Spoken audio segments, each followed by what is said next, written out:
बोलिए पार्वती माता की जय।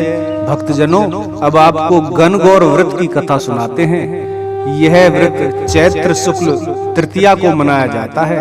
इस दिन सधवा स्त्रियां व्रत रखती हैं। कहा जाता है कि इसी दिन भगवान शंकर ने अपनी अर्धांगिनी पार्वती को तथा पार्वती ने तमाम स्त्रियों को सौभाग्य का वर दिया था। पूजन के समय रेणुका की गौर बनाकर उस पर चूड़ी, महावर, सिंदूर चढ़ाने का विशेष फल है। चंदन, अक्षत, धूप, दीप नैवेद्य से पूजन करके सुहाग सामग्री चढ़ाने तथा भोग लगाने का नियम है। यह व्रत रहने वाली स्त्रियों को गौर पर चढ़े सिंदूर को अपनी मांग में लगाना चाहिए। कथा इस प्रकार से है।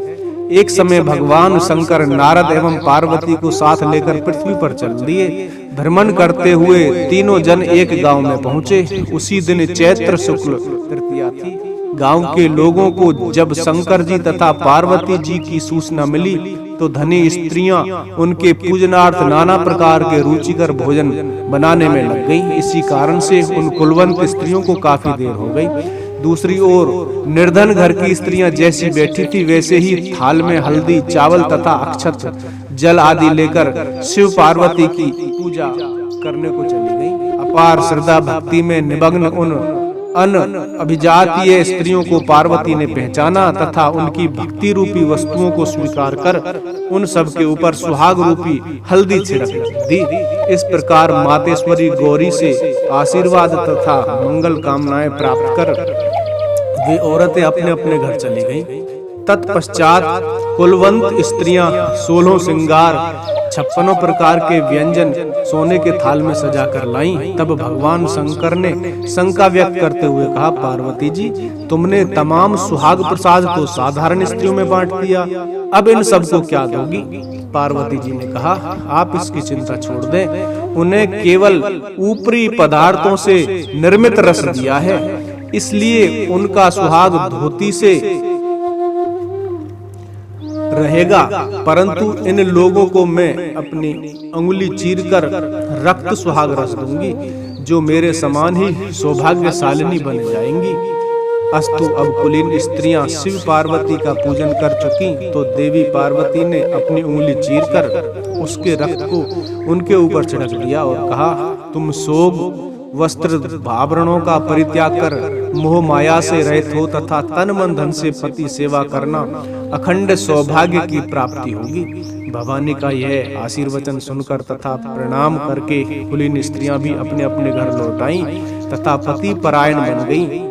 छिड़का खून जिसके ऊपर जैसा पड़ा उसने वैसा ही सौभाग्य प्राप्त किया। इसके पश्चात पार्वती जी ने पति की आज्ञा से नदी में जाकर स्नान किया, बालू का महादेव बनाकर पूजन किया, भोग लगाया तथा प्रदक्षिणा कर बालू के 2 कणों का प्रसाद खाकर पार्वती ने मस्तक पर टीका लगाया। उसी समय उस पार्थिव लिंग से शिवजी प्रकट हुए तथा पार्वती को वरदान दिया, आज के दिन से जो स्त्री मेरी पूजन तथा तुम्हारा व्रत करेंगी उसके पति चिरजीवी रहेंगे तथा अंत में उन्हें मोक्ष मिलेगा। पार्थिव शिव यह वरदान देकर अंतर्धान हो गए। तत्पश्चात पार्वती जी नदी तट से चलकर उस स्थान पर आई जहां पर पतिदेव तथा ऋषि प्रवर नारद को छोड़कर आई थी। अतएव शिव ने विलंब का कारण पूछा तो इस पर पार्वती ने उत्तर दिया, मेरे भाई भावज नदी के किनारे मिल गए थे, उन्होंने मुझसे दूध भात खाने तथा ठहरने का आग्रह किया, इसी कारण से हे नाथ मुझे आने में देर हो गई। ऐसा सुनकर अंतर्यामी भगवान शंकर स्वयं दूध भात खाने के लिए चल दिए। पार्वती जी ने जब समझा कि ढोल की पोल खुल जाएगी तो अधीर होकर पति से प्रार्थना करने लगी। शंकर के पीछे पीछे चलती पार्वती जी ने जब नदी की ओर अवलोकन किया तो एक सुंदर माया का महल दिखाई दिया जिसमें शिव के साले तथा सरहज विद्यमान थे। ये लोग जब वहां पहुंचे तो उन लोगों ने अगवानी तथा स्वागत सत्कार किया। 2 दिन तक तीनों ने उनका आतिथ्य ग्रहण किया। तीसरे दिन सुबह पार्वती के द्वारा चलने के आग्रह को ठुकरा दिया। इससे देवी काफी कुपित हुई तथा अकेले ही रहा ली। तब मजबूर होकर महादेव को उनका अनुसरण करना पड़ा। नारद भी साथ में थे। तीनों लोग चलते चलते काफी दूर निकल आए। सायंकाल होने पर शिवजी ने बहाना किया कि मैं तो तुम्हारे मायके में अपनी माला ही भूल आया। इस पर पार्वती माला लाने को तैयार हुई, किंतु शिवजी के आज्ञा से न जा सकी। नारद जी वहां गए। जाकर देखते हैं कि न कहीं महल का नामो निशान है, न कहीं माला, वरन घोर अंधकार में नृशंस हिंसक पशु विचरण कर रहे हैं। इस अंधकार पूर्ण डरावने वातावरण को देख नारद बहुत आश्चर्यचकित हुए। तत्क्षण अचानक बिजली से चमकने के वृक्ष पर टंगी माला दिखाई दी। उसे लेकर महामुनि भयातुर अवस्था में शीघ्र ही शिव के पास आए और अपनी विपत्ति का आद्योपांत वर्णन कह सुनाया।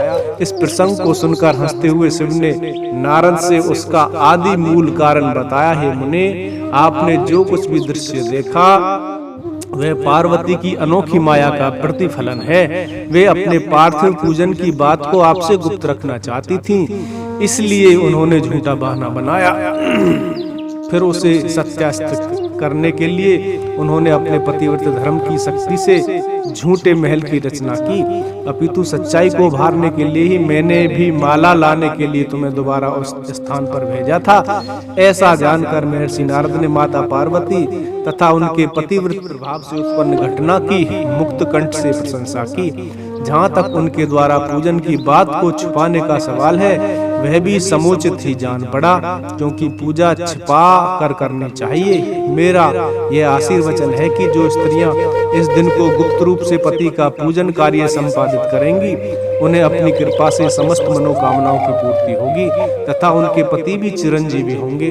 चूंकि पार्वती जी ने इस व्रत को छिपा कर किया था, उसी परंपरा के अनुसार आज भी पूजन के अवसर पर पुरुष उपस्थित नहीं रहते हैं।